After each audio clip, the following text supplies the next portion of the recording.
तो दोस्तों, इंडिया में कई अलग अलग मूवी फ्रेंचाइजी है जिसमें स्पाई यूनिवर्स, बाहुबली, पुष्पा और केजीएफ ये सारी फिल्म सीरीज टॉप पर है। लेकिन ये सब एक्शन जॉनरा की मूवीज है और कॉमेडी की फील्ड में सबसे आगे है हाउसफुल फ्रेंचाइजी, जिसकी पिछली 4 मूवीज ने लगभग 800 करोड़ की कमाई की है। और अब इस सीरीज की 5वीं फिल्म आने वाली है जिसका ट्रेलर रिलीज हो गया है। इसमें कॉमेडी तो भरपूर है ही और इस बार मूवी की स्टोरी भी काफ़ी इंटरेस्टिंग लग रही है। आज मैं हाउसफुल 5 के ट्रेलर का ब्रेकडाउन और रिव्यू करूंगा, तो आइए देखते हैं।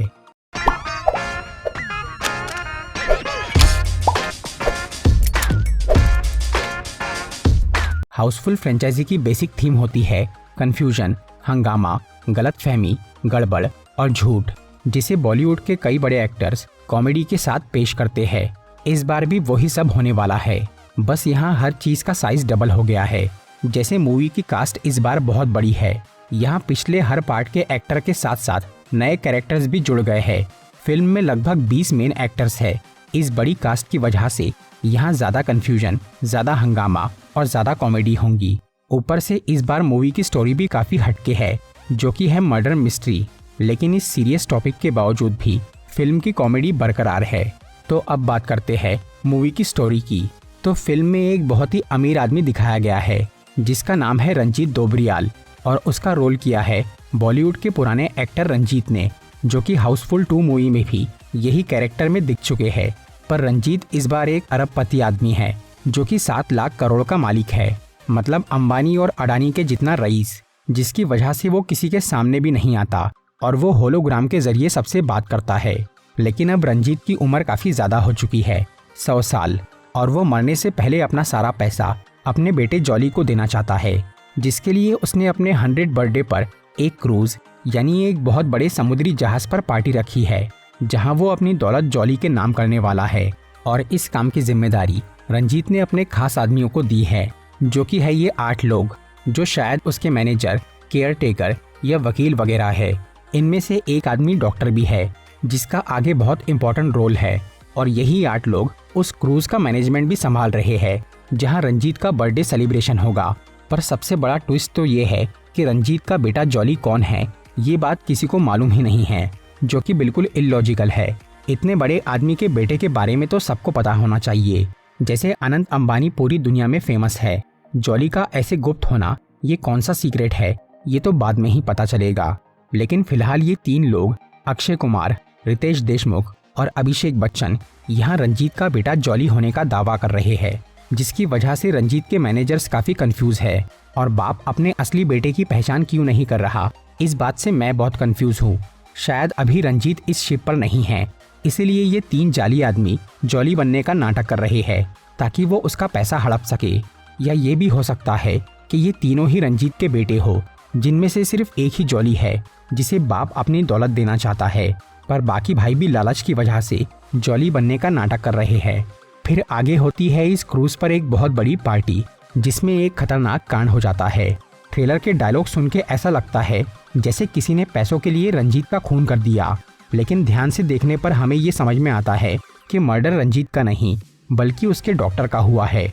और रंजीत हमें आगे कोमा जैसी हालत में दिख रहा है, क्योंकि अगर वो मरा होता तो उसे यहाँ लास्ट में ऐसे व्हील चेयर पे नहीं बिठाया जाता। रंजीत की इस हालत के 2 रीज़न हो सकते हैं।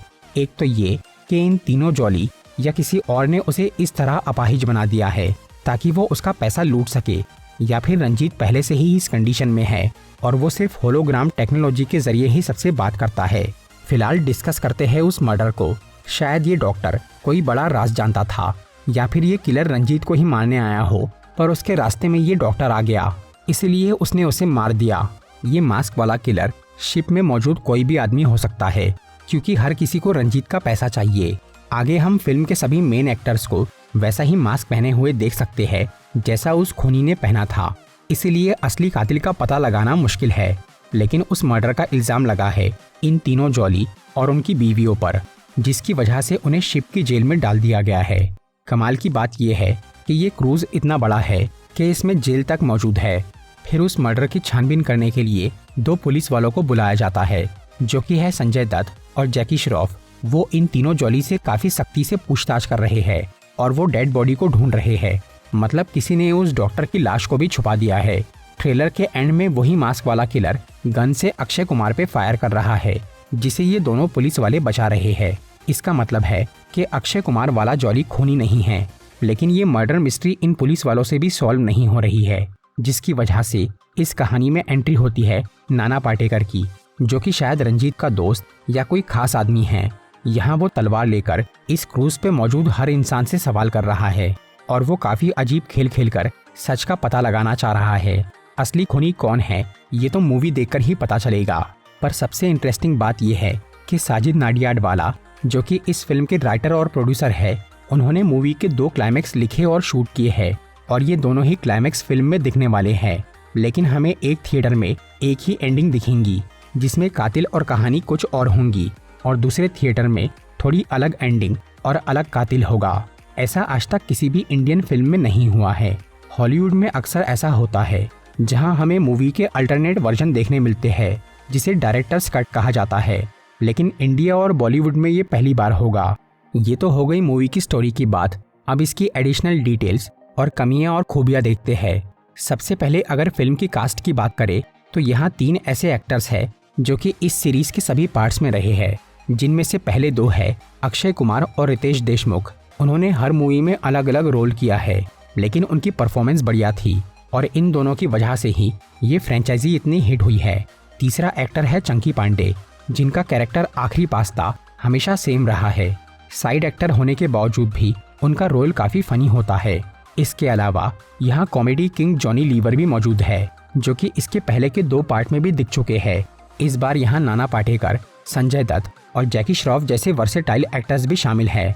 और अभिषेक बच्चन को तो मूवी में काम करने की जरूरत ही नहीं है। उनके पिताजी अभी भी जिंदा है, इसीलिए उन्हें घर पे आराम करना चाहिए। डीनो मोरिया और फरदीन खान काफी टाइम बाद मूवीज में दिखे हैं। वैसे उनकी पर्सनैलिटी और एक्टिंग काफी अच्छी है, और एक्ट्रेसेस के बारे में तो क्या ही कहना। उन्हें फिल्म में क्यों लिया गया है ये तो सबको पता है। इस फिल्म में सभी पुरानी हाउसफुल मूवीज और रियल वर्ल्ड के कुछ कनेक्शन मिलते हैं। जैसे यहाँ जॉली नाम का जो कन्फ्यूजन है वो सेकंड पार्ट से लिया गया है। रंजीत का ये कैरेक्टर भी हाउसफुल 2 से ही आया है, और उसका ये ए वाला डायलॉग उसके क्रूज पर भी लिखा है।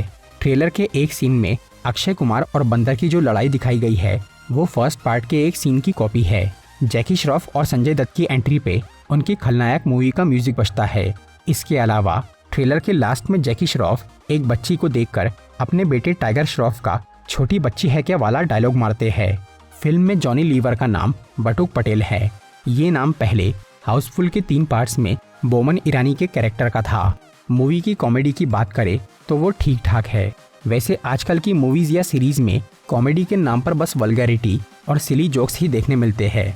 अब हेरा फेरी, धमाल, गोलमाल, मालामाल या चुप चुप की मूवीज जैसी कॉमेडी देखने नहीं मिलती है। वैसे हाउसफुल 5 की स्टोरी और कॉमेडी कितनी अच्छी है ये तो फिल्म के रिलीज होने पर ही पता चलेगा, और इसका डबल क्लाइमैक्स देखने के लिए हर कोई एक्साइटेड है। तो दोस्तों ये था हाउसफुल 5 का ट्रेलर ब्रेकडाउन और मूवी के बारे में कुछ इन्फॉर्मेशन। अगर आपको ये वीडियो अच्छी लगी हो तो इसे लाइक और शेयर ज़रूर करिए, और ऐसी ही इंटरेस्टिंग वीडियोस देखने के लिए सब्सक्राइब कीजिए हमारा चैनल और इस बेल आइकन को दबाइए ताकि आपको हमारी वीडियोस सही टाइम पर मिल सके।